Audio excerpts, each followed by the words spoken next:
ನನ್ನ ಹತ್ರ ಇರೋದು 2018 ಕೇಸ್ ಹೇಳ್ತಾ ಇದ್ದೀನಿ.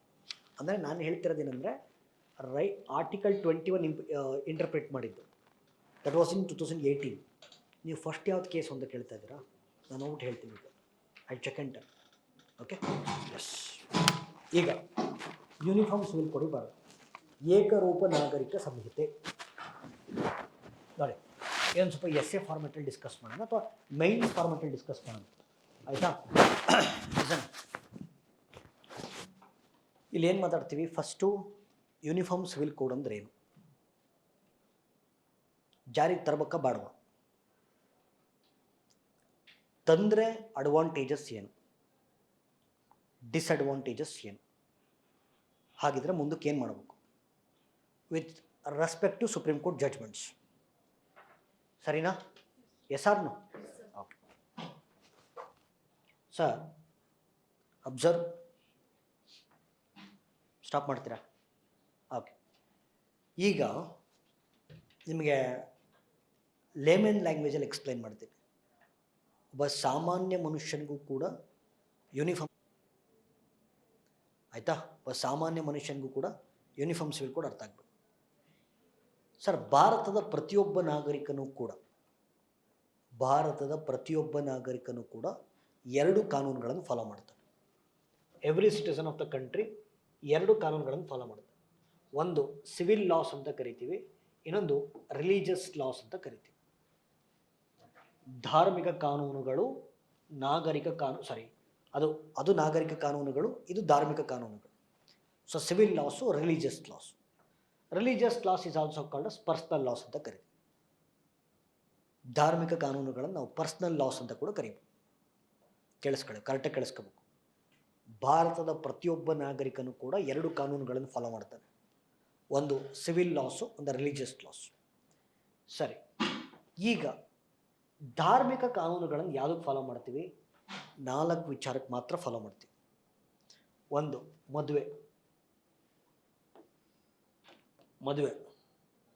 ಡಿವೋರ್ಸ್, ವಿಚ್ಛೇದನ, ದತ್ತು ಪಡೆಯುವಿಕೆ, ಅಡಾಪ್ಷನ್. 4ನೇದು ಇನ್ಹೆರಿಟೆನ್ಸ್, ಉತ್ತರಾಧಿಕಾರ. ಈ 4 ವಿಚಾರಕ್ಕೆ ನಿಮ್ಮ ಧರ್ಮ ಏನು ಹೇಳುತ್ತೋ ಅದನ್ನು ಕೇಳಬೇಕು ನೀವು. ಇನ್ನು ಮಿಕ್ಕಿದ ವಿಚಾರಕ್ಕೆ ದೇಶ ಹೆಂಗೆ ಹೇಳುತ್ತೋ ಅದನ್ನು ಕೇಳಬೇಕು, ಆಯಿತಾ? ನೋಡಿ, ಹಿಂದೂ ಧರ್ಮಕ್ಕೆ ಒಂದು ಕಾನೂನು ಇರುತ್ತೆ, ಮುಸ್ಲಿಂ ಧರ್ಮಕ್ಕೆ ಒಂದು ಕಾನೂನು ಇರುತ್ತೆ. ಹಿಂದೂ ಧರ್ಮದಲ್ಲಿ ಸರಿ ಅಂದಿದ್ದನ್ನು ಮುಸ್ಲಿಂ ಧರ್ಮ ತಪ್ಪು ಅಂತ ಹೇಳ್ಬೋದು, ಆಯಿತಾ? ನಾನು ಹೇಳ್ತೀನಿ, 4 ವಿಚಾರಕ್ಕೆ ನಿಮ್ಮ ಧರ್ಮ ಏನು ಹೇಳುತ್ತೋ ಅದನ್ನೇ ಕೇಳಬೇಕು. ಮದುವೆ, ವಿಚ್ಛೇದನ, ಉತ್ತರಾಧಿಕಾರ, ದತ್ತು ಪಡೆಯುವಿಕೆ. Marriage, divorce, adoption, inheritance. ಉದಾಹರಣೆ ಕೊಡ್ತೀನಿ ನಿಮಗೆ, ಇನ್ನೂ ಕ್ಲಾರಿಟಿ ಸಿಕ್ಬಿಡ್ತೀವಿ. ನಮ್ಮ ಹಿಂದೂ ಧರ್ಮಕ್ಕೆ ಒಂದು ಕಾನೂನಿದೆ. ಹಿಂದೂ ಧರ್ಮಕ್ಕೆ ಈಗ ಮೆಜಾರಿಟಿ ಆಫ್ ದ ರಿಲಿಜನ್ ಇಲ್ಲಿ ಹಿಂದೂ ಧರ್ಮದವ್ರು ಇದ್ದಾರೆ ಅನ್ನೋ ಕಾರಣಕ್ಕೆ ಅದನ್ನೇ ಎಕ್ಸಾಂಪಲ್. ಹಿಂದೂ ಮ್ಯಾರೇಜ್ ಆ್ಯಕ್ಟ್ ಅಂತಲೇ ಇದೆ. ನಮ್ಮಲ್ಲಿ ಡೈರೆಕ್ಟ್ ಕಸಿನ್ಸ್ ಮದುವೆ ಆಗಂಗಿಲ್ಲ, ಅಪರಾಧ ಅದು. ಚಿಕ್ಕಪ್ಪ ದೊಡ್ಡಪ್ತಿರ ಮಕ್ಕಳು ಮದುವೆ ಆಗಂಗಿಲ್ಲ ನಾವು. ಆಗ್ಬೋದಾ? ಡೈರೆಕ್ಟ್ ಕಸಿನ್ ಮ್ಯಾರೇಜು ಅಫೆನ್ಸ್ ನಮ್ಮಲ್ಲಿ. ಆಮೇಲೆ ಹಿಂದೂ ಮ್ಯಾರೇಜ್ ಆಗ್ತಾ ಇಲ್ಲಿ 3-4 ಮದುವೆ ಆಗ್ಬೋದಾ? ಪಾಲಿಗಮೀಸ್ ಅಫೆನ್ಸ್, ಆಯಿತಾ? ಅದೇ ನೀವು ಮುಸಲ್ಮಾನರ ಕಾನೂನು ಬಂದಾಗ ಶರಿಯತ್ ಲಾ ಬರುತ್ತೆ. ಶರಿಯತ್ ಕಾನೂನು ಅವ್ರದ್ದು. ಮುಸಲ್ಮಾನರ ಧಾರ್ಮಿಕ ಕಾನೂನು ಬಂದು ಶರಿಯತ್ತು. ಅದರಲ್ಲಿ ಸರ್ ಅವ್ರು ಉಲ್ಟಾ ಇದೆ. ನೋಡಿ, ನಮ್ಮಲ್ಲಿ ಏನಾಗಬಾರ್ದು? ಡೈರೆಕ್ಟ್ ಕಸಿನ್ಸ್ ಮದುವೆ ಆಗ್ಬಾರ್ದು. ಅವರಲ್ಲಿ ಕ್ರಾಸ್ ಕಸಿನ್ಸ್ ಮದುವೆ ಆಗಬಾರ್ದು. ನಿಮ್ಗೆ ನಾನು ಹೇಳೋದು ಅರ್ಥ ಮಾಡ್ಕೊಳ್ಳಿ. ನಮ್ಮಲ್ಲಿ ಕ್ರಾಸ್ ಕಸಿನ್ಸ್ ಮದುವೆ ಆಗ್ತೀವಿ. ಅತ್ತೆ ಮಕ್ಕಳು, ಮಾವನ ಮಕ್ಕಳು ಮದುವೆ ಆಗ್ತೀವಿ ರೀ.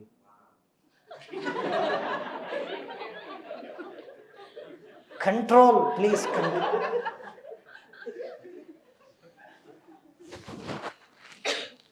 ನಾನು ಅತ್ತೆ ಮಗಳು ನೆನೆಸ್ಕೊಂಬಿಟ್ಟೆ. ಎಲ್ಲೇ ಅಣ್ಣ ಅದೇನು ಪಾಯಿಂಟ್ ಅಲ್ಲ, ಈ uniform civil coding point. Okay, ಹಾಂ ಸರ್, ನಮ್ಮಲ್ಲಿ ನೀವು ಕ್ರಾಸ್ ಕಸಿನ್ಸ್ ಮದುವೆ ಆಗ್ಬೋದು, ಡೈರೆಕ್ಟ್ ಕಸಿನ್ಸ್ ಮದುವೆ ಆಗ್ಬೋದು. ಅವರಲ್ಲಿ ಉಲ್ಟಾ ಇದೆ. ಅವರು ಡೈರೆಕ್ಟ್ ಕಸಿನ್ಸ್ ಮದುವೆ ಆಗ್ತಾರೆ, ಕ್ರಾಸ್ ಕಸಿನ್ಸ್ ಮದುವೆ ಆಗಲ್ಲ.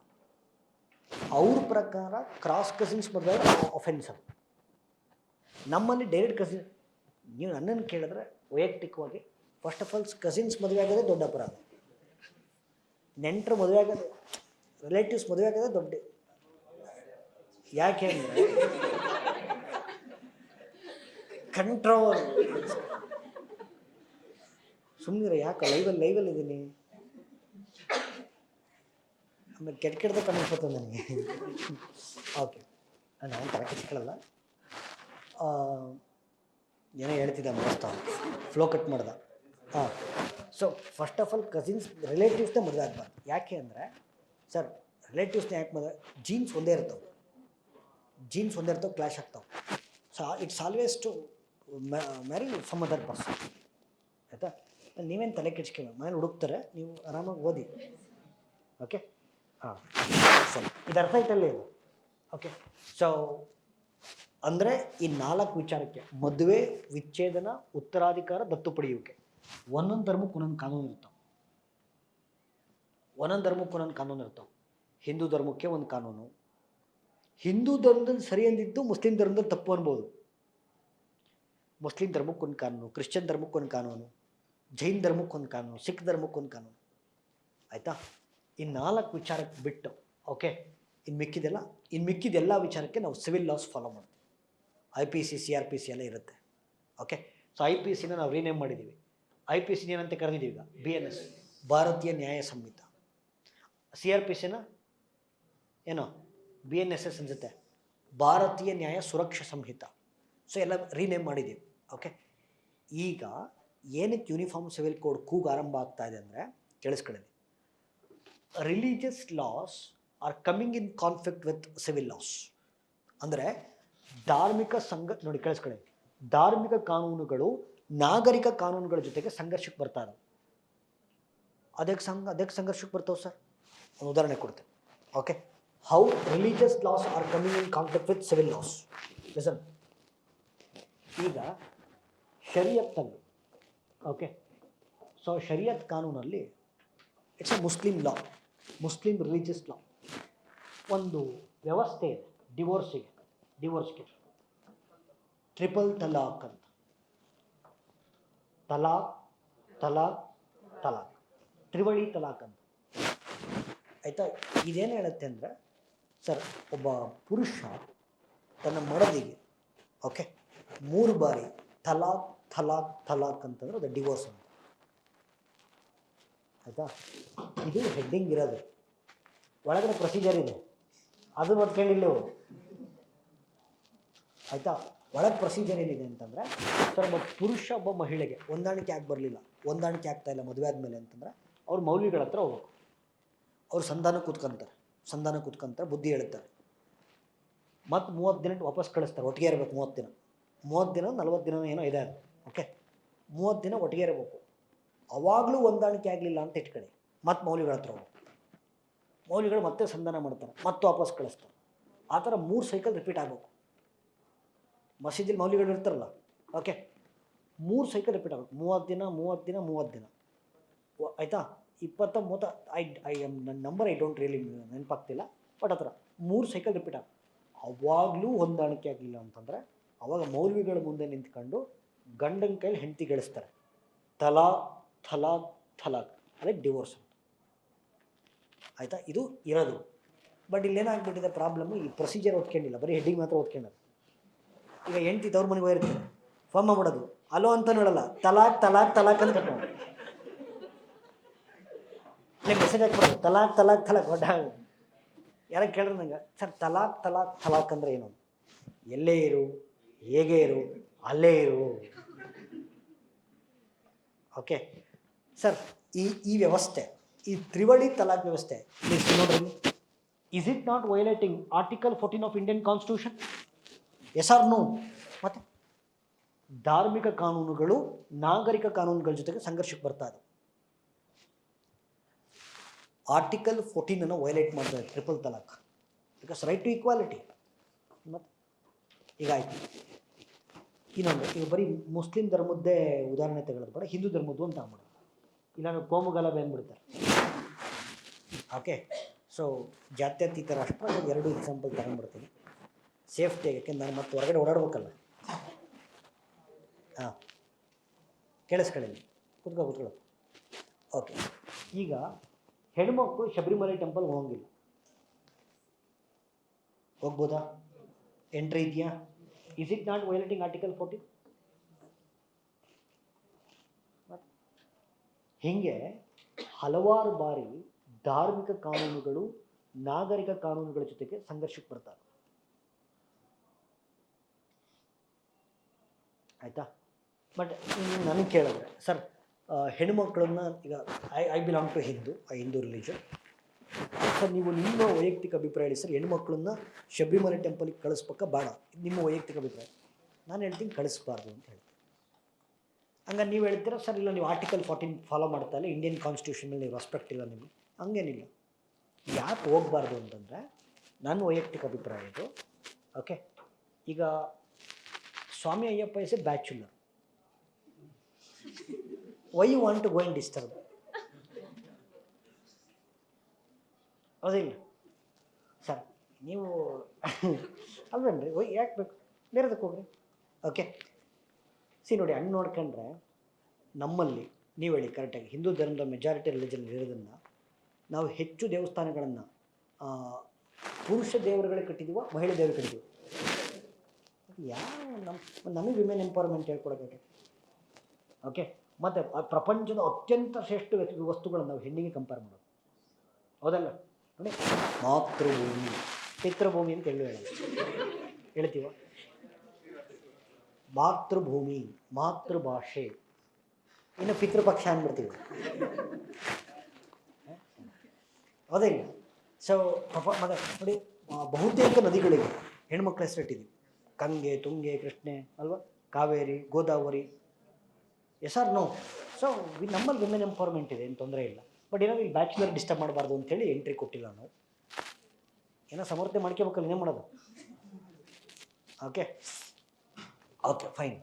ಸೊ ಯು ಗಾಟ್, ಅರ್ಥ ಆಯ್ತಾ ನಿಮಗೆ? ಸರ್ ನೋಡಿ, ಎರಡು ಲಾ ಇದ್ದರೆ ಯಾವಾಗಲೂ ರಿಲಿಜಿಯಸ್ ಲಾಸು ಸಿವಿಲ್ ಲಾಸ್ ಜೊತೆ ಕಾನ್ಫ್ಲಿಕ್ಟಿಗೆ ಬರ್ತಾನೆ. ಮತ್ತು ಇನ್ನೊಂದು ಹೇಳ್ತೀನಿ, ಎಷ್ಟು ತೊಂದರೆ ಆಗ್ಬಿಡುತ್ತೆ ಎರಡು ಲಾ ಇದ್ದರೆ. ಈಗ ಹಿಂದೂ ಧರ್ಮದ ಎರಡು ಕಪಲ್ಸ್ ಬಂದವ್ರೆ ಡಿವೋರ್ಸ್ ಬೇಕು ಅಂತ. ಓಕೆ, ಅವಾಗ ಅವ್ರಿಗೆ ಹಿಂದೂ ಮ್ಯಾರೇಜ್ ಆ್ಯಕ್ಟ್ ಓದಬೇಕು, ಅವ್ರಿಗೆ ಡಿವೋರ್ಸ್ ಕೊಟ್ಟು ಕಳಿಸಿರೋದು. ನೆಕ್ಸ್ಟ್ ಮುಸ್ಲಿಮ್ ಧರ್ಮ, ಅವಾಗ ಮತ್ತೆ ಬೇರೆ ಬುಕ್ ಓದಬೇಕು. ಎಷ್ಟು ಬುಕ್ಕು ಅಂತ ಓದ್ತಾರೆ judges? It is creating burden on judiciary.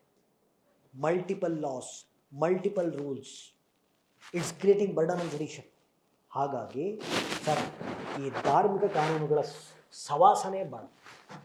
ಎಲ್ಲ ಒಡೆದಾಕಿ ದೇಶದಾದ್ಯಂತ ಒಂದೇ ಕಾನೂನುಗಳನ್ನು ತರೋಣ ಅಂಥೇಳಿ we call it as uniform civil code, ಏಕರೂಪ ನಾಗರಿಕ ಸಂಹಿತೆ. ಭಾಳ ಜನ ಕೇಳಿದ್ರೆ ನೋಡಿ, ಯೂನಿಫಾರ್ಮ್ ಸಿವಿಲ್ ಕೋಡಲ್ಲಿ ಯೂನಿಫಾರ್ಮ್ ಅಂದರೆ ಏನು? ಯೂನಿಫಾರ್ಮ್ ಅಂತಂದರೆ ಸ್ಕೂಲ್ ಹಾಕ್ಯಂತೀವಲ್ಲ, ಅದಲ್ಲ. ಯೂನಿಫಾರ್ಮಿಟಿ, ಏಕರೂಪತೆ ಅಂದರೆ ಎಲ್ಲ ಧರ್ಮಗಳ ಒಳಗೂ ಒಂದೇ ಕಾನೂನು, ಎಲ್ಲ ಧರ್ಮಗಳ ನಡುವೆಯೂ ಒಂದೇ ಕಾನೂನು ಅಂತ ಅರ್ಥ. Uniformity within the religions, uniformity between the religions. Uniformity within the religions, uniformity between the religions.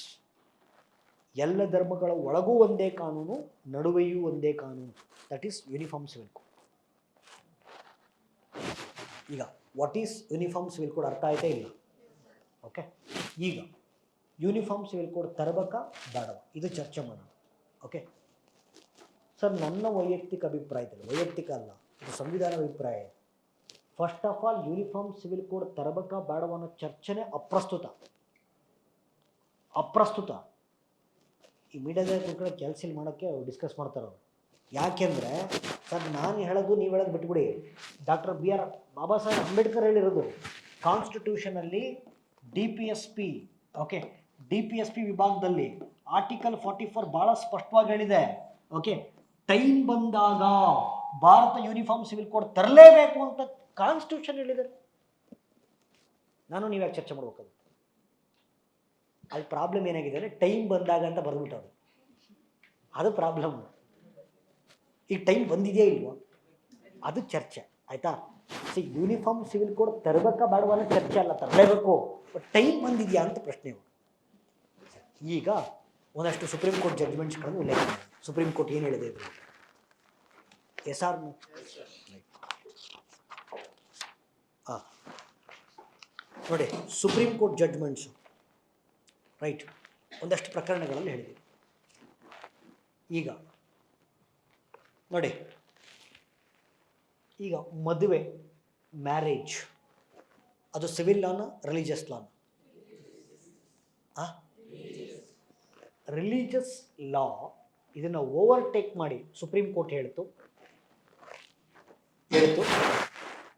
ನೀವು ಯಾವ ಧರ್ಮದವರಾದರೂ ಆಗಿರಲಿ, ಬಟ್ ಮದುವೆ ಆಗಬೇಕು ಅಂತಂದರೆ ಹೆಣ್ಮಕ್ಳಿಗೆ 18 ಆಗಿರಲೇಬೇಕು, ಗಂಡು ಮಕ್ಳಿಗೆ 21 ಆಗಿರಲೇಬೇಕು. ಸುಪ್ರೀಂ ಕೋರ್ಟ್ ಹೇಳಿದ ಮೇಲೆ ಭಾರತ ಸರ್ಕಾರ ಒಂದು ಕಾಯ್ದೆ ಪಾಸ್ ಮಾಡ್ತು, ಸ್ಪೆಷಲ್ ಮ್ಯಾರೇಜ್ ಆ್ಯಕ್ಟ್ 1954.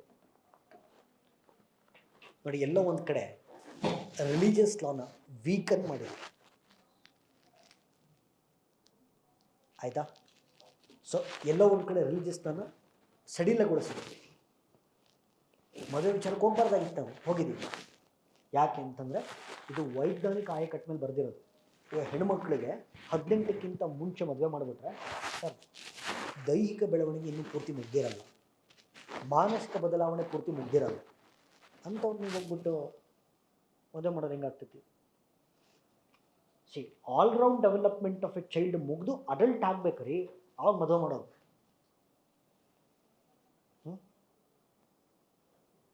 ಹೌದೇ ಇಲ್ಲ? ಗಂಡು ಮಕ್ಕಳಿಗೆ 20. ಇದು ಸೈಂಟಿಫಿಕ್ ಬೇಸಿಸ್ ಮೇಲೆ ನಾವು ಹೇಳಿದ್ದು ಸುಪ್ರೀಂ ಕೋರ್ಟ್ನ ಮೊದಲ ಸ್ಟೇಟ್ಮೆಂಟ್. ಓಕೆ, ಅದಕ್ಕೆ ಹೇಳ್ತು. ಸೊ ನೋಡಿ, ನೀವು ಈ ಧಾರ್ಮಿಕ ಕಾನೂನುಗಳಿದಾವಲ್ಲ, ರಿಲಿಜಿಯಸ್ ಲಾ ಬರೆದಿರೋದು ಯಾರೋ ಬರೆದಿರೋದು, ಯಾವಾಗಲೋ ಬರೆದಿರೋದು. ಹೌ ಇಟ್ ಈಸ್ ಇವತ್ತಿನ ಪರಿಸ್ಥಿತಿ ಹೆಂಗೆ ಪ್ರಸ್ತುತ ಆಗುತ್ತೆ? ಇವತ್ತು ಕಾನೂನುಗಳ ರಚನೆ ಆಗಬೇಕಾಗಿರೋದು ವೈಜ್ಞಾನಿಕ ಆಯಕಟ್ಟು ಮೇಲೆ, ಸೈಂಟಿಫಿಕ್ ಬೇಸಿಸ್ ಮೇಲೆ ರಚನೆ ಆಗ್ಬೇಕ್ರಿ. 5000 ವರ್ಷಗಳಿಂದ ಯಾರೋ ಬರೆದಿರ್ತಕ್ಕಂಥ ಒಂದು ಗ್ರಂಥ ಇಟ್ಕೊಂಡು ನೀವು ಲಾ ಮಾಡಕತ್ತೀರಿ. ಒಂದು ಸುಪ್ರೀಂ ಕೋರ್ಟಲ್ಲಿ. ಎರಡನೇದು ಭಾಳ ಫೇಮಸ್ ಕೇಸು 1985ನಲ್ಲಿ. Okay, Shah Bano case. Okay, Shah Bano ಪ್ರಕರಣ. ಇದರೇನಾಗ್ಬಿಟ್ಟಿತ್ತು, ಶಹಬಾನು ಗಂಡ ಡಿವೋರ್ಸ್ ಕೊಟ್ಬಿಟ್ಟಾನೆ. ಶಹಬಾನಗೇನು ಕಾಂಪನ್ಸೇಷನ್ ಕೊಟ್ಟಿಲ್ಲ. ಡಿವೋರ್ಸ್ ಕೊಟ್ಟಮೇಲೆ ಕಾಂಪನ್ಸೇಷನ್ ಕೊಡ್ಬೇಕಾ ಬೇಡ? ಆದರೆ ಶರೀಯತ್ತಲ್ಲಿ ಆ ಥರ ರೂಲ್ ಇಲ್ಲ. ನೀವು ತಲಾಖ್ ಕೊಟ್ಟ ಮೇಲೆ ಆ ಹೆಣ್ಮಗಳಿಗೆ ಕಾಂಪನ್ಸೇಷನ್ ಕೊಡಬೇಕು ಅಂತ ರೂಲ್ ಇಲ್ಲ. ಆದರೆ ನೋಡಿ, ನಮ್ಮಲ್ಲಿ ಸಿ ಆರ್ ಪಿ ಸಿನಲ್ಲಿ ಸೆಕ್ಷನ್ 125 ಅಂತಿದೆ. ಈ ಸೆಕ್ಷನ್ 125 ಏನು ಹೇಳುತ್ತೆ ಅಂತಂದರೆ, ಡಿವೋರ್ಸ್ಡ್ ವುಮೆನ್ಗೆ ಕಾಂಪನ್ಸೇಷನ್ ಸಿಗಲಿ. ಸರಳಾ ಮುದ್ಗಲ್ ಜಡ್ಜ್ಮೆಂಟಲ್ಲೂ ಸುಪ್ರೀಂ ಕೋರ್ಟ್ ಹೇಳಿತು, ಮತ್ತು 2019 ಪೆರಾರಾ ಕೇಸಲ್ಲೂ ಹೇಳಿತು. ಎಷ್ಟು ಬೇಗ ಆಗುತ್ತೋ ಅಷ್ಟು ಬೇಗ ಧಾರ್ಮಿಕ ಕಾನೂನುಗಳನ್ನು ಸ್ಕ್ವಾಶ್ ಮಾಡಿ ಯೂನಿಫಾರ್ಮ್ ಸಿವಿಲ್ ಕೋಡ್ ಜಾರಿಗೆ ತಂತು. ಈಗ ಸರ್ಕಾರ ಕನ್ಫ್ಯೂಷನ್, ಯೂನಿಫಾರ್ಮ್ ಸಿವಿಲ್ ಕೋಡ್ ತರಬೇಕಾ ಬೇಡ? ನಾವು ವಿಲ್ ಹ್ಯಾವ್ ಎ ಡಿಬೇಟ್. ಆಯಿತಾ? ನಾನೇ ಡಿಬೇಟ್ ಮಾಡ್ತೀನಿ. ಓಕೆ, ಅಥವಾ ನೀವೇ ಹೇಳ್ಬಿಡಿ, ನಿಮ್ಗೊಂದು ಚಾನ್ಸ್ ಕೊಡ್ತೀನಿ. Okay, so uniform civil code ತರಬೇಕು ಅನ್ನೋರು ಎಷ್ಟು ಜನ ಇದ್ದೀರಾ, ತರಬಾರ್ದು ಅನ್ನೋರು ಎಷ್ಟು ಜನ ಇದ್ದೀರಾ? ವಿಲ್ ಹ್ಯಾವ್ ಎ ಡಿಬೇಟ್ ನಾವು. ಎಸ್, ತರಬಾರ್ದು ಅನ್ನೋರು ಫಸ್ಟ್ ಮಾತಾಡ್ಬಿಡಿ, ತರಬೇಕು ಅನ್ನೋರು ಮಾತಾಡೋರು ಭಾಳ ಜನ ಇದ್ದೀರಾ. ಸರ್ ಯೂನಿಫಾರ್ಮ್ ಸಿವಿಲ್ ಕೋಡ್ ಬೇಡ ಅಂತನಾ? ಯಾಕೆ?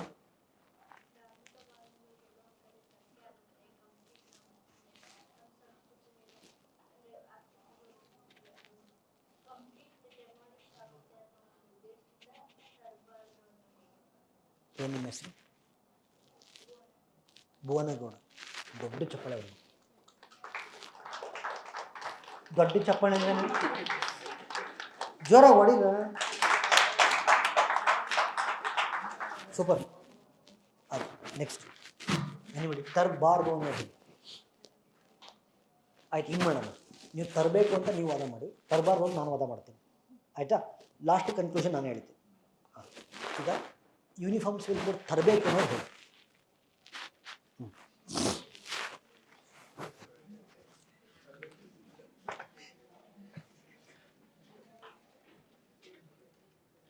ಹೇಳ್ತೀರಾ?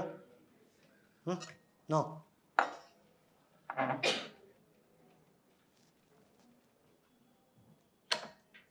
ಏನ್ ಥರದ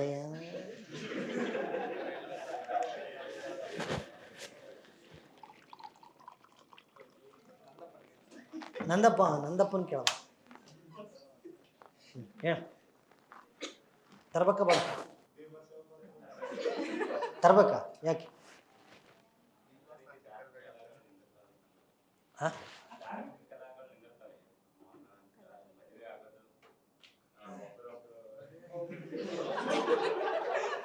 ಅಣ್ಣ ಎಕ್ಸಾಮಿಗೆ ಬರೆಯೋ ಥರದ್ದು ಹೇಳ್ಬೇಕು ಒಬ್ರಿಗೊಬ್ರು ಏನು ಅದೇ ಯಾಕೆ ಯೋಚನೆ ಮಾಡಿ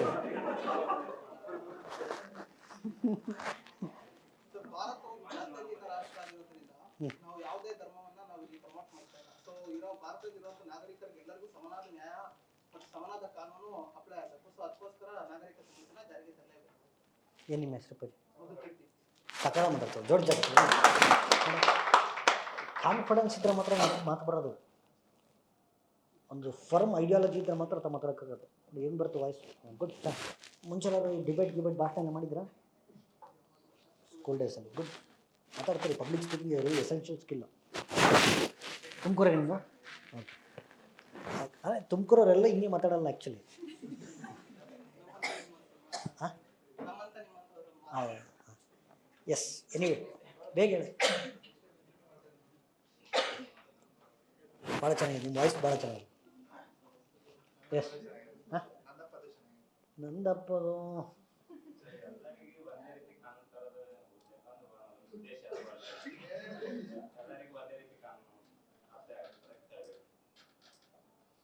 ಅದ್ರಾಗೆ 3 ಸತಿ ಎಲ್ಲ ಅದನ್ನೇ ರಿಪೀಟ್ ಮಾಡಬೇಕು.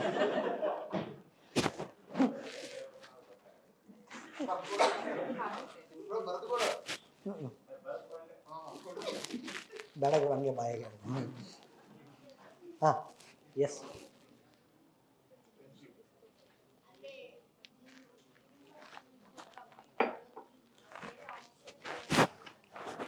ಬೇರೆ ಆಪ್ಷನ್ ಇದೆಯಾ? ಓಕೆ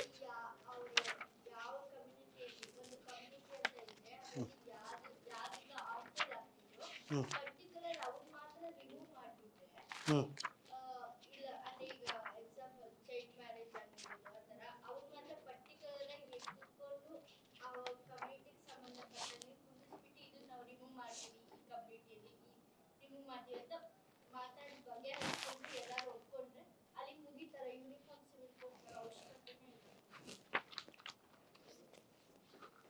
ಅಂದರೆ theoretically, practically it is not possible.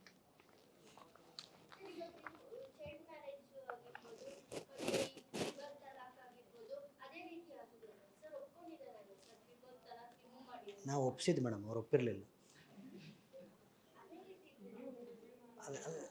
ಅದೇ ಪ್ರಾಕ್ಟಿಕಲಿ ಇಟ್ಸ್ ನಾಟ್ ಪಾಸಿಬಲ್. ನಾನು ಅದನ್ನು ಬಿಕಾಸ್ ಟೈಮ್ ಕನ್ಸ್ಟೆಂಟ್ ಇರೋದ್ರಿಂದ sir first uniform civil code ಬೇಕು ಅಂತ ಹೇಳ್ಬಿಡ್ತೀವಿ.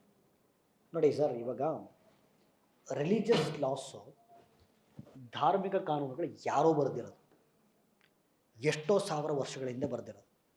ಅವತ್ತಿನ ಅಗತ್ಯತೆಗಳಿಗೆ ತಕ್ಕಂತೆ ಅವತ್ತಿನ ಸಮಾಜಕ್ಕೆ ತಕ್ಕಂತೆ ರಚನೆ ಮಾಡಿದ್ದಾರೆ. ಅದು ಇವತ್ತಿಗೆ ಎಷ್ಟು ಪ್ರಸ್ತುತ? ಮತ್ತು ಒಂದು ನಾನು ಹೇಳ್ತಿರೋದು ಔಟ್ಡೇಟೆಡ್ ಅಂತ ಫಸ್ಟ್ ಪಾಯಿಂಟ್. ಎರಡನೇದು, ರಿಲಿಜಿಯಸ್ ಲಾಸ್ಗೆ ಸೈಂಟಿಫಿಕ್ ಬೇಸಿಸ್ ಇಲ್ಲ, ವೈಜ್ಞಾನಿಕ ನೆಲೆಯಲ್ಲಿ ರಚನೆ ಮಾಡಿಲ್ಲ. ಆಯಿತಾ? 3, ಸರ್ ಇವತ್ತು ಸೋಷಲ್ ಆ್ಯಟಿಟ್ಯೂಡು ಮತ್ತು ಯೂತ್ ಆಸ್ಪಿರೇಷನ್ಸು ಎರಡೂ ಚೇಂಜ್ ಆಗಿದೆ. ಸಮಾಜದ ದೃಷ್ಟಿಕೋನ ಮತ್ತು ಯುವ ಪೀಳಿಗೆಯ ಆಸ್ಪಿರೇಷನ್ಸು ಎರಡೂ ಬದಲಾಗಿದೆ. ಈಗ ನಮ್ಗೆ ಹೆಂಗಾಗ್ಬಿಟ್ಟಿದೆ ಅಂತಂದರೆ, ಇವತ್ತಿನ ಯುವ ಪೀಳಿಗೆ ನಾವು ಕೇಳ್ತೀವಿ, ದೇಶ ಇಂಪಾರ್ಟೆಂಟಾ ಧರ್ಮ ಇಂಪಾರ್ಟೆಂಟ್? ಸರ್ ದೇಶ ಇದ್ರೇ ಧರ್ಮ ಉಳ್ಕೊಳ್ಳೋದು. ಹಾಗಾಗಿ ನೇಷನ್ ಫಸ್ಟ್ ಇವಾಗ. ಓಕೆ, ನಿಮ್ಮದು ಮೂಲ ಧರ್ಮ ಇಂಪಾರ್ಟೆಂಟಾ ಮಾನವೀಯತೆ ಇಂಪಾರ್ಟೆಂಟ್? ಮೂಲ ಧರ್ಮ ಇಂಪಾರ್ಟೆಂಟಾ ಸಮಾನತೆ ಇಂಪಾರ್ಟೆಂಟಾ? ನೋಡಿ ಎಲ್ಲ ಚೇಂಜ್ ಆಗಿದೆ ಇವಾಗ. Okay, social attitude, youth aspiration ಎರಡೂ ಚೇಂಜ್ ಆಗಿದ್ದಾಗ ರಿಲಿಜಿಯಸ್ ಲಾ ಅಪ್ರಸ್ತುತ. ಮತ್ತು ಯಾವ್ಯಾವಾಗ ನಿಮ್ಮ ಧರ್ಮಗಳನ್ನು ಬಿಟ್ಟು ಬೀದಿಗಳಿದ್ದೀರಲ್ಲ, ಅವಾಗ ದೇಶ ಗಟ್ಟಿಯಾಗುತ್ತೆ. ನಾನು ಹಿಂದೂ, ನಾನು ಮುಸಲ್ಮಾನು, ನಾನು ಕ್ರೈಸ್ತ, ನಾನು ಜೈನು, ನಾನು ಬುದ್ಧಿಸ್ಟು, ಸಿಖ್ರು, ದೇಶ ತುಂಡಾಗುತ್ತೆ. ಸೊ ಯೂನಿಫಾರ್ಮ್ ಸಿವಿಲ್ ಕೋಡ್ ತಂದು, ಆಮೇಲೆ ಯೂನಿಫಾರ್ಮ್ ಸಿವಿಲ್ ಕೋಡ್ ನೋಡಿ, ಯೂನಿಫಾರ್ಮ್ ಸಿವಿಲ್ ಕೋಡು ಎಲ್ಲೂ ಕೂಡ ನಿಮ್ಮ ಧರ್ಮ ಬಿಟ್ಬಿಡಿ ಅಂತ ಹೇಳ್ತಿಲ್ಲ, ಮನೇಲಿ ಇಟ್ಕೊಳ್ಳಿ ಅಂತ ಹೇಳ್ತೀನಿ ಅಷ್ಟೇ. ಎಲ್ಲರೂ ಯೂನಿಫಾರ್ಮ್ ಸಿವಿಲ್ ಕೋಡು ಧರ್ಮವನ್ನು ಬ್ಯಾನ್ ಮಾಡ್ತೀವಿ ಅಂತ ಹೇಳಿದೆಯನ್ರಿ? ಇಲ್ಲ, ನೀವು ನಿಮ್ಮ ಧರ್ಮ ಇಟ್ಕೊಳ್ಳಿ ಸರ್. ಓಕೆ, ಧರ್ಮಕ್ಕೆ ತನ್ನದಾಗಿರ್ತಕ್ಕಂಥ ಒಂದು ಇತಿಹಾಸ ಇದೆ, ಬಟ್ ಮನೇಲಿ ಇಟ್ಕೊಳ್ಳಿ. ಬೀದಿಗೆ ಬಂದ ತಕ್ಷಣ ನಾನೊಬ್ಬ ಇಂಡಿಯನ್ ಅನ್ನು ನೆನ್ಪಿಟ್ಕೊಳ್ಳಿ. ಸೊ ರಾಷ್ಟ್ರೀಯ ಏಕೀಕರಣಕ್ಕೆ ಯೂನಿಫಾರ್ಮ್ ಸಿವಿಲ್ ಕೋಡ್ ಹೆಲ್ಪ್ ಆಗುತ್ತೆ. ರಾಷ್ಟ್ರೀಯ ಏಕೀಕರಣ, ನ್ಯಾಷನಲ್ ಇಂಟಿಗ್ರೇಷನ್. 3ನೇ ಪಾಯಿಂಟ್ ನೋಡಿ, ನೀವು ಯಾವ ಧರ್ಮದ ಕಾನೂನುಗಳಾದರೂ ತಗೊಳ್ಳಿ, ಅವೆಲ್ಲ ಗಂಡಸರ ಪರ ಮಾತ್ರ ಇರೋವು, ಹೌದೇ ಇಲ್ಲ? ಎಲ್ಲ ಪುರುಷರ ಪರವಾಗೇ ಇದಾವೆ. ನೀವು ಶರಿಯತ್ ತಗೊಳ್ಳಿ, ನಮ್ಮದು ಹಿಂದೂ ಮ್ಯಾರೇಜ್ ಆಕ್ಟ್ ತಗೊಳ್ಳಿ, ಎಲ್ಲದೂ ಪುರುಷರ ಪರವಾಗೇ ಇದಾವೆ. ಹಂಗಾಗಲ್ಲ. ಸೊ ಅಂದರೆ ಪೆಟ್ರಿಯಾರ್ಕಲ್ ಮೈಂಡ್ಸೆಟ್ ಇದೆ ರಿಲಿಜಿಯಸ್ ಲಾಸ್. ಸೊ ನಿಜವಾಗ್ಲೂ ನೀವು ಮಹಿಳೆಯರ ಸಮಾನತೆ ಬಗ್ಗೆ ಮಾತಾಡ್ತೀರಾ, ಮಹಿಳೆಯರ ಸಬಲೀಕರಣದ ಬಗ್ಗೆ ಮಾತಾಡ್ತೀರಾ ಅಂದರೆ ಫಸ್ಟು ನೀವು ರಿಲಿಜಿಯಸ್ ಲಾಸ್ನ ಹೊರಗೆ ಬರಬೇಕು. ಓಕೆ, ಇಲ್ಲ ಸುಮ್ಮನೆ ನೀವು ಧಾರ್ಮಿಕ ಕಾನೂನುಗಳನ್ನು ಇಟ್ಕೊಂಡು ಮಹಿಳೆಯರ ಸಮಾನತೆ, ಮಹಿಳೆಯರ ಸಬಲೀಕರಣದ ಬಗ್ಗೆ ಮಾತಾಡ್ತೀರಾ ಅಂತಂದ್ರೆ ವ್ಯರ್ಥ. 4ನೇ ಪಾಯಿಂಟ್ ನಾನು ಆಗಲೇ ಹೇಳಿದೆ, ಒಂದೊಂದು ಧರ್ಮಕ್ಕೆ ಒಂದೊಂದು ಕಾನೂನು ಇಟ್ಕೊಂಡಿರೋದ್ರಿಂದ ಜುಡಿಷರಿ ಮೇಲೆ ಬರ್ಡನ್ ಜಾಸ್ತಿ ಆಗ್ತಿದೆಯಾ? S or no? ಈಗ ಡಿವೋರ್ಸ್ಗೆ ಅಪ್ಲೈ ಮಾಡಿರ್ತಾರೆ, ಡಿವೋರ್ಸ್ ಸಿಗೋಷ್ಟೊತ್ತಿಗೆ ಸತ್ಯ ಹೋಗಿರ್ತಾರೆ. ಪೆಂಡೆನ್ಸಿ ಆಫ್ ಕೇಸಸ್ ನ್ಯಾಯ. ಅದಕ್ಕೆ ಯಾವಾಗಲೊಂದು ಇಂಡಿಯನ್ ಜುಡಿಷಿಯರಿ ಒಂದು ಮಾತಿದೆ, justice delayed is justice denied ಅಂತ. ಅಂದರೆ ಎಂಥ ಸಮಾಜದಾಗ ನಾವು ಇದ್ದೀವಿ ಅಂತಂದರೆ, ನಿಜವಾಗ್ಲೂ 2011ರಲ್ಲಿ ದೆಹಲಿಯ ಬೀದಿಗಳಲ್ಲಿ ಒಬ್ಬ ಹೆಣ್ಮಗಳ ಅತ್ಯಾಚಾರ ಆಯಿತು, ನಿರ್ಭಯ ಪ್ರಕರಣ ಸರ್. ಅದು ಟ್ರಯಲ್ ನಡೆದು ಗಲ್ ಶಿಕ್ಷೆ ಘೋಷಣೆ ಆಗೋದಕ್ಕೆ, ಅದು ಜೀವಾವಧಿ ಶಿಕ್ಷೆ ಘೋಷಣೆ ಆಗೋದಕ್ಕೆ 12 ವರ್ಷ ಟೈಮ್. ಅದಕ್ಕೆ ನಾವು ಹೇಳ್ತೀವಿ, justice delayed is justice denied. 140 ಕಾನೂನು ಇಟ್ಕೊಂಡ್ರೆ ಜಸ್ಟಿಸ್ ಎಲ್ಲಿ ಸಿಗ್ತದೆ? So it is creating burden on judiciary. ಹಾಗಾಗಿ ಈ ಎಲ್ಲ ಕಾರಣಗಳನ್ನು ನೋಡಿಕೊಂಡಾಗ ಎಷ್ಟು ಬೇಗ ಆಗುತ್ತೋ ಅಷ್ಟು ಬೇಗ ಯೂನಿಫಾರ್ಮ್ ಸಿವಿಲ್ ಕೋಡ್ ತರಲೇಬೇಕು ಅಂತ ನನ್ನ ವಾದ ಸರ್. ಇವಾಗ ಯೂನಿಫಾರ್ಮ್ ಸಿವಿಲ್ ಕೋಡ್ ಬೇಡ ಅಂತ ವಾದ ಮಾಡೋದು, ಆಯಿತಾ? ಪಾಯಿಂಟ್ ನಂಬರ್ 1 ಈಗ ಹೇಳಿ, ಲಾಸ್ಟಿಗೆ ಕನ್ಕ್ಲೂಷನ್ ನಾನು ಹೇಳ್ತೀನಿ, ಆಯಿತಾ ಸರ್? ದೇಶ ಫಸ್ಟ್ ಬಂತ, ಧರ್ಮ ಫಸ್ಟ್ ಬಂತ? ದೇಶ ಫಸ್ಟ್ ಬಂತ. ದೇಶ ಬಂದು ಇನ್ನು 79 ವರ್ಷ ಆಗಿಲ್ಲ ರೀ. ದೇಶ ಫಸ್ಟ್ ಬಂತ, ಧರ್ಮ ಫಸ್ಟ್ ಬಂತ? ಎಲ್ಲ ಧರ್ಮಗಳು ಸೇರಿ ದೇಶ ಕಟ್ಟಿದ್ದ, ದೇಶ ಧರ್ಮಗಳನ್ನು ಸೃಷ್ಟಿ ಮಾಡಿದ್ದ? ಎಲ್ಲ ಧರ್ಮಗಳು ಸೇರಿಸಿ, ಎಲ್ಲ ಧರ್ಮಗಳು ದೇಶವನ್ನು ರೆಸ್ಪೆಕ್ಟ್ ಮಾಡಬೇಕಾದ್ರೆ ದೇಶ ಧರ್ಮಗಳನ್ನು ರೆಸ್ಪೆಕ್ಟ್ ಮಾಡಬೇಕಲ್ವ?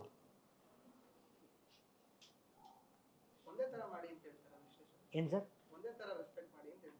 ಅದಕ್ಕೂ ಬರ್ತೀನಿ, ಅದಕ್ಕೂ ಕೌಂಟರ್ ಮಾಡ್ತೀನಿ ಸರ್. ಈಗ 1947 ಸ್ವತಂತ್ರ ಸಿಕ್ಕಾಗ ಎಲ್ಲ ಧರ್ಮಗಳು ಒಗ್ಗೂಡಿಸಿ ದೇಶ ಕಟ್ಟಿತ್ತಾನೆ ಅವತ್ತು ನಾವು, ಯಾವುದೇ ಇಲ್ಲ. ಈಗ ನೀವು ದೇಶ ಎನ್ನುವಂಥ ಪರಿಕಲ್ಪನೆ ಇಟ್ಕೊಂಡು ಧರ್ಮಗಳನ್ನು ತುಳಿಯೋಕ್ಕೆ ಟ್ರೈ ಮಾಡಿದ್ರು. ಯೂನಿಫಾರ್ಮ್ ಸಿವಿಲ್ ಕೋಡ್ ಅದನ್ನೇ ಮಾಡ್ತಿರೋದು.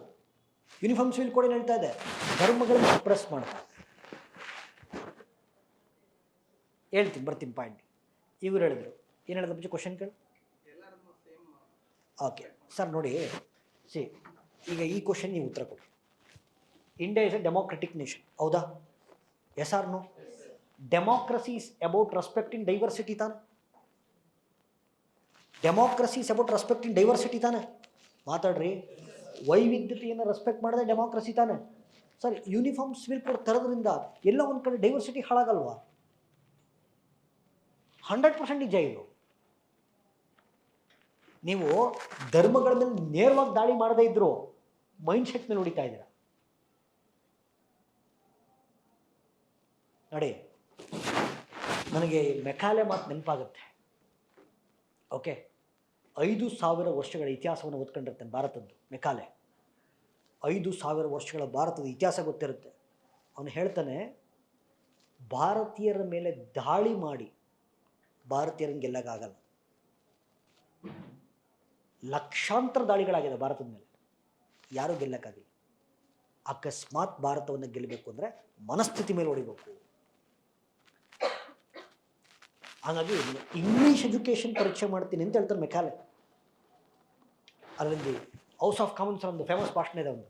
Okay, I will create a white men with a brown skin in India ಅಂತ.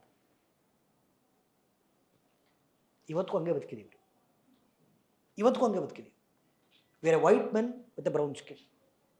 ಇವತ್ತು ಪಾಶ್ಚಿಮಾತ್ಯಕರಣ ವೆಸ್ಟರ್ನೈಸೇಷನ್ ಎಷ್ಟು ಒಳಗಾಗಿದ್ದೀವಿ ಅಂತಂದರೆ ಅಮೇರಿಕಾ ಮತ್ತು ಯು ಕೆನಲ್ಲಿ ಏನು ಟ್ರೆಂಡ್ ಆಗುತ್ತೋ ನಾವು ಇಷ್ಟಪಡ್ತೀವಿ. ಫ್ಯಾಷನಿಂದ ಹಿಡಿದು ಫುಡ್ವರೆಗೆ, ಫ್ಯಾಷನಿಂದ ಹಿಡಿದು ಫುಡ್ವರೆಗೆ. ಹಂಗಾಗಿ ನೀವು ನೋಡಿ, ಮದುವೆ, ಡಿವೋರ್ಸು, ಅಡಾಪ್ಷನ್, ದತ್ತು ಪಡೆಯುವಿಕೆ, ಇನ್ಹೆರಿಟೆನ್ಸ್, ಉತ್ತರಾಧಿಕಾರ, ಇದು ಧರ್ಮದ ಅವಿಭಾಜ್ಯ ಅಂಗ ಅದು. ಅದಕ್ಕೆ ಕೈ ಹಾಕ್ತಿದ್ದೀರಿ ನೀವು ಡೈರೆಕ್ಟ್. ಆಯಿತು, ನೀವು ಹೇಳ್ಬೋದು ನಾ ಈಗ ಯೂನಿಫಾರ್ಮ್ ಸಿವಿಲ್ ಕೋಡು ಕೇಳಿಸ್ಕೊಳ್ಳಿ, ಯೂನಿಫಾರ್ಮ್ ಸಿವಿಲ್ ಕೋಡು ಧರ್ಮವನ್ನು ಬಿಟ್ಟು ಬನ್ನಿ ಅಂತ ಏನು ಹೇಳ್ತಿಲ್ವಲ್ಲ ಸರ್, ಧರ್ಮವನ್ನು ಬಿಟ್ಟು ಬನ್ನಿ ಅಂತ ಏನು ಹೇಳ್ತಿಲ್ವಲ್ಲ ಸರ್. ಧರ್ಮದಲ್ಲಿರ್ತಕ್ಕಂಥ ಕೆಟ್ಟ ಅಂಶಗಳನ್ನು ಮಾತ್ರ ತೆಗಿತಾ ಇದೆಯಲ್ಲ. But indirectly it's A battle ಅಲ್ವಾ, ಪರೋಕ್ಷವಾಗಿ ದಾಳಿ ಮಾಡ್ತಿದ್ದು. ಹಂಗಿದ್ದ ಮೇಲೆ ನೀವು ರಿಲಿಜನ್ಸ್ನ ಡೈಲ್ಯೂಟ್ ಮಾಡೋದೇ ಆದರೆ where is the diversity sir? And how come you are respecting democracy sir? And ಹೇಳ್ಕೊಳ್ಳೋಕ್ಕೆ ಜಗತ್ತಿನ ಅತಿ ದೊಡ್ಡ ಪ್ರಜಾಪ್ರಭುತ್ವ ರಾಷ್ಟ್ರ ಭಾರತ ಅಂತ ಹೇಳ್ತೀವಲ್ಲ. ಈಗ ಜಮ್ಮು ಕಾಶ್ಮೀರಕ್ಕೆ ಹೋದರೆ ಅಲ್ಲೇ ಒಂಥರ ಜನ ಇದ್ದಾರೆ, ತಮಿಳ್ನಾಡಿಗೆ ಹೋದ್ರೆ ಅಲ್ಲೇ ಒಂಥರ ಜನ ಇದ್ದಾರೆ, ಈಶಾನ್ಯ ಭಾರತಕ್ಕೆ ಹೋದ್ರೆ ಅಲ್ಲೇ ಒಂಥರ ಜನ ಇದ್ದಾರೆ. ವೈವಿಧ್ಯತೆನ ಅದ್ಭುತ ನೋಡಿ. ಈಗ ಎಷ್ಟು ಡೈಲ್ಯೂಟ್ ಆಗಿದೆ ಅಂದರೆ, ನಾವು ಈಗ ಮುಂಚೆ ಯಾವ ಊರಿಗೆ ಹೋಗ್ತೀವೋ ಅಲ್ಲಿ ಫುಡ್ ಟೇಸ್ಟ್ ಮಾಡ್ತಾ ಇದ್ವಿ. ಈಗ ನೀವು Bharat. Third point sir, Indian constitution ಅನಾಗಿದೆಯಾ ಪೂಜೆ? ಇಂಡಿಯನ್ ಕಾನ್ಸ್ಟಿಟ್ಯೂಷನ್ನು ಆರ್ಟಿಕಲ್ 25 28 ಏನು ಕೊಡುತ್ತೆ sir? Right to religious freedom, ಧಾರ್ಮಿಕ ಸ್ವಾತಂತ್ರ್ಯ ನನ್ನ ಹಕ್ಕು. Right to freedom of religion is a fundamental right, and fundamental right is a guaranteed by Indian constitution ತಾನೆ. And supreme court is a protector of Indian constitution ತಾನೆ. ಎಲ್ಲಿ protection? You are violating my fundamental right by implementing uniform civil code. ಆಯ್ತಪ್ಪ, ಇವತ್ತು ಯಾರ್ಯಾರ್ದು uniform civil code ಬಗ್ಗೆ ದೊಡ್ಡ ದೊಡ್ಡ ಭಾಷಣ ಮಾಡ್ತಾರಲ್ಲ, ಓಕೆ, ಯೂನಿಫಾರ್ಮ್ ಸಿವಿಲ್ ಕೋಡ್ ತರ್ತೀವಿ, ಆಯಿತಾ? ಅದರಿಂದ ಯೂನಿಫಾರ್ಮ್ ಸಿವಿಲ್ ಕೋಡ್ ತರ್ತೀವಿ ಅಂತ BJP ಸರ್ಕಾರ ಹೇಳ್ತಿದೆ. ಮುಸಲ್ಮಾನರು ವಿರೋಧ ಮಾಡ್ತಿದ್ದಾರೆ ಇದನ್ನು, ಆಯಿತಾ? ಆಯಿತು, ಅಷ್ಟು ತಾಕತ್ತಿದ್ದರೆ ಯೂನಿಫಾರ್ಮ್ ಸಿವಿಲ್ ಕೋಡ್ ಟ್ರೈಬಲ್ಸ್ ಅಂತ ನೋಡೋಣ, ಸಿವಿಲ್ ವಾರ ಬಿಡುತ್ತೆ. ಮದುವೆ, ವಿಚ್ಛೇದನ, ಉತ್ತರಾಧಿಕಾರ, ದತ್ತು ಪಡೆಯುವಿಕೆ, ಟ್ರೈಬಲ್ಸ್, ಒಂದೊಂದು ಟ್ರೈಬಲ್ ವಿಚಿತ್ರವಾಗಿದ್ದಾವೆ. Can you bring uniform civil code within tribes? ಅದಾಗಲ್ಲ ಅಂದರೆ how can you talk about article 14? ವಾದ ಮಾಡಿದ್ರೆ ಹಿಂಗೆ ಮಾಡಬೇಕು. ಅದು ಯಾವುದೋ ಒಂದು ಬ್ಯಾಚಲ್ಲಿ ಪಾಠ ಮಾಡ್ಬೇಕಾದ್ರೆ ಇದನ್ನು ಅವನು ಬೇರೆ ಹಿಂಗೆ ಸುಮ್ಮನೆ ಸರ್ ಎರಡೂ ನೀವೇ ಮಾತಾಡ್ತೀರೋ ಅಲ್ಲ ಬಜ್ಜಿ, ಹಾಗೆ ಆರ್ಗ್ಯುಮೆಂಟ್ ಇರೋದಂಗೆ ನೋಡಿ. ಪ್ರೋಸ್ ಆ್ಯಂಡ್ ಕಾನ್ಸ್ ಹಿಂಗೆ ಮಾತಾಡಬೇಕು. ಹಂಗೆ ಮಾತಾಡೋದು ಅದು ವ್ಯಾಲಿಡ್ ಇರಬೇಕು, ಹಿಂಗೆ ಮಾತಾಡೋದು ವ್ಯಾಲಿಡ್ ಇರಬೇಕು. ಆಮೇಲೆ ನನಗೆ ಮಾತಾಡೋದ್ರಿಂದ ಯಾರಿಗಾರು ಧಾರ್ಮಿಕ ಭಾವನೆಗಳಿಗೆ ಧಕ್ಕೆ ಬಂತೇನ್ರಿ? ಇಲ್ಲ, ನಾನು ಯಾರನ್ನೂ ಹರ್ಟ್ ಮಾಡಿಲ್ಲ.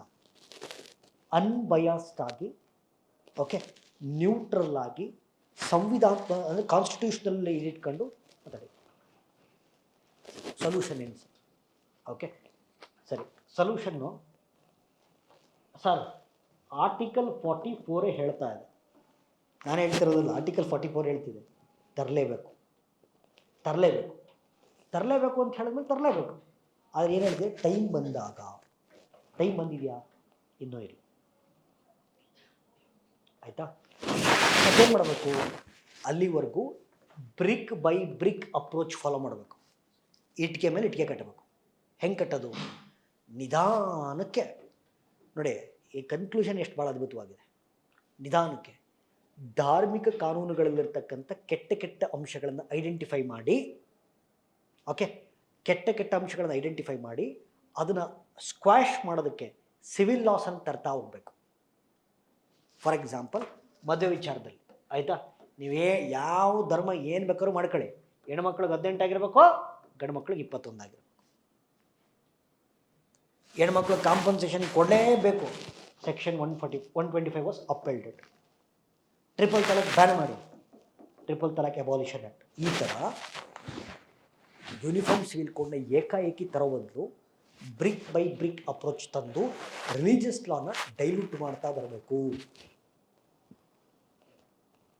ಓಕೆ, ಒಂದಲ್ಲ ಒಂದಿನ ಎಂಥ ಸಮಾಜ ನಿರ್ಮಾಣ ಆಗಿರುತ್ತಂದರೆ, ಭಾರತದ ಲಿಟ್ರಸಿ ರೇಟ್ 100% ಇರುತ್ತೆ ಇಲ್ಲ? ಒಂದಲ್ಲ ಒಂದು ಎಂಥ ಸಮಾಜ ನಿರ್ಮಾಣ ಆಗಿರ್ತದೆ, ಭಾರತ ಲಿಟ್ರಸಿ ರೇಟ್ 100% ಇರುತ್ತೆ. ಅವತ್ತು ಯೂನಿಫಾರ್ಮ್ ಸಿವಿಲ್ ಕೋಡ್ ತರಬೇಕೋ ಬೇಡವಂತ ಸರ್ಕಾರ ಯೋಚನೆ ಮಾಡಲ್ಲ, ಜನನೇ ಕೇಳ್ತಾರೆ. ಯೂನಿಫಾರ್ಮ್ ಸಿವಿಲ್ ಕೋಡ್ ಜಾರಿಗೆ ತರಬೇಕು ಅನ್ನೋ ಕೂಗು ಜನರಿಂದಲೇ ಆರಂಭ ಆಗುತ್ತೆ. ಅಲ್ಲಿವರೆಗೂ ಯಾವುದೇ ಧಾರ್ಮಿಕ ಭಾವನೆಗಳಿಗೆ ಧಕ್ಕೆ ತರದೆ, ಕೋಮು ಸೌಹಾರ್ದತೆಯನ್ನು ಕಾಪಾಡಿಕೊಂಡು, ವೈವಿಧ್ಯತೆಗೆ ರೆಸ್ಪೆಕ್ಟ್ ಮಾಡಿ, ಬ್ರಿಕ್ ಬೈ ಬ್ರಿಕ್ ಅಪ್ರೋಚಲ್ಲಿ ಯೂನಿಫಾರ್ಮ್ ಸಿವಿಲ್ ಕೋಡನ್ನು ತರ್ತಾ ಹೋಗಬೇಕು. ಇದು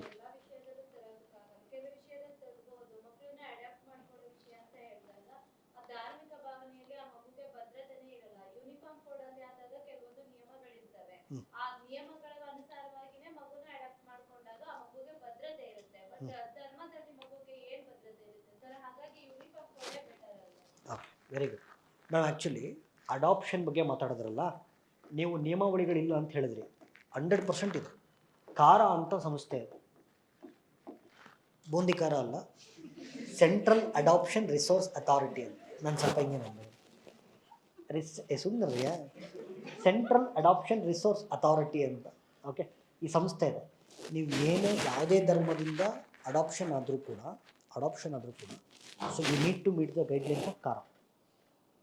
ಓಕೆ, ಅದು ಕೂಡ ಡೈಲ್ಯೂಷನ್ ಆಫ್ ರಿಲಿಜಿಯಸ್ ಲಾಸ್. ಆಯಿತಾ?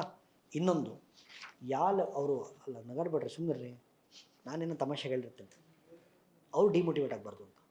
ಆಮೇಲೆ ಸರಳಾ ಮುದ್ಗಲ್ ಜಡ್ಜ್ಮೆಂಟಲ್ಲಿ ಏನಾಗಿದೆ ಗೊತ್ತಾ ನೋಡಿ? ಸರಳಾ ಮುದ್ಗಲ್ ಜಡ್ಜ್ಮೆಂಟಲ್ಲಿ ಏನು ಮಾಡಿದ್ರು ಅಂದರೆ, ಯಾವ ಲೆವೆಲ್ ಬುದ್ಧಿವಂತರಿರ್ತಾರೆ ಅದಕ್ಕೆ. ಹಿಂದೂ ಮ್ಯಾರೇಜ್ ಆ್ಯಕ್ಟಲ್ಲಿ ಪಾಲಿಗಮೀಸ್ ಅಫೆನ್ಸ್, ಬಹುಪತ್ನಿತ್ವ ಅಥವಾ ಬಹುಪತಿತ್ವ ಅಫೆನ್ಸ್. ಆಯಿತಾ? ಅದಕ್ಕೆ ಏನು ಮಾಡ್ಕೊಂಡು ಅಂದರೆ, ಮದುವೆ ಆದರು, ಹಿಂದೂ ಧರ್ಮ ಮದುವೆ ಆದರು, ಈಗ ಇನ್ನೊಂದು ಮದುವೆ ಆಗಂಗಿಲ್ಲ, ಇಸ್ಲಾಮಿಕ್ ಧರ್ಮಕ್ಕೆ ಕನ್ವರ್ಟ್ ಆಗ್ಬಿಡೋದು, ಆಗ ಇನ್ನೊಂದು ಮದುವೆ ಆಗೋದು. ಈ ಸರಳ ಮುದ್ಗಲ್ ಜಡ್ಜ್ಮೆಂಟ್ ಇದು. ಸುಪ್ರೀಂ ಕೋರ್ಟ್ ಹೇಳ್ತು ಹಿಂಗೆ ಆಗಂಗಿಲ್ಲ. ಆಯಿತಾ? ಇಲ್ಲ ಸರ್, ನಾವು ಹಿಂದೂ ಧರ್ಮಕ್ಕೆ, ಇದು ಮುಸ್ಲಿಂ ಧರ್ಮಕ್ಕೆ ಆಗಿದೀವಲ್ಲ ಸರ್, ಈಗ ಪಾಲಿಗಮಿ ಮಾಡೋಂಗಿಲ್ಲ. ನೀವು ಹಿಂದೂ ಧರ್ಮದಲ್ಲಿ ಇದ್ದಾಗಲೇ ಅದನ್ನು ಡಿವೋರ್ಸ್ ಕೊಟ್ಟು ಎಂಡ್ ಮಾಡಿ, ಕಾಂಪನ್ಸೇಷನ್ ಕೊಟ್ಟು, ಆಮೇಲೆ ಮತಾಂತರಗೊಂಡು, ಆಮೇಲೆ ಮದುವೆ ಆಗ್ಬೋದು. ಫಸ್ಟನ್ನು ಎಂಡ್ ಮಾಡೋದಲ್ಲೇ ನೀವು ಮತಾಂತರಗೊಂಡು ಇನ್ನೊಂದು ಮದುವೆ ಆಗಂಗಿಲ್ಲ. ಈ ಥರ ಎಲ್ಲ ಕನ್ಫ್ಯೂಷನ್ ಕ್ರಿಯೇಟ್ ಆಗ್ತವೆ ಅಂತಲೇ ರಿಲಿಜಿಯಸ್ ಲಾ ಬೇಡ ಅಂತ ಹೇಳ್ತಿರೋದು. ಅದೇ ಸರಳ ಮುದ್ಗಲ್ ಜಡ್ಜ್ಮೆಂಟು. ಅರ್ಥ ಆಯ್ತಾ? Yes. So this was your uniform civil code. Break ಕೊಡ್ತೀನಪ್ಪ ಅದರಿಂದ. ಅದು ಎಕ್ಸಾಮ್ಗೆ ಬ್ರೇಕ್ ಇಂಪಾರ್ಟೆಂಟ್ ಅಲ್ಲ, ಯೂನಿಫಾರ್ಮ್ ಸಿವಿಲ್ ಅಲ್ಲ. ಇವತ್ತು ಒಂದು ಏಕರೂಪ ನಾಗರಿಕ ಸಂಹಿತೆ ಬಗ್ಗೆ ಕ್ಲಾರಿಟೀಸ್ ಬಂದಿಲ್ಲ? ನಿಜ ಹೇಳ್ರು, ನಂಗೆ ಕಷ್ಟಪಟ್ಟು ನೋಟ್ಸ್ ಮಾಡ್ಕೊಂಬಂದಿದ್ದೀನಿ. ಅವನು ಹೇಳ್ತಾನೆ ಜಾಸ್ತಿ ಬಂತು ಅಂತ. 3:40. ಸೊ ಟೇಕ್ ಒಂದು 10 to 15 minutes break and will come back.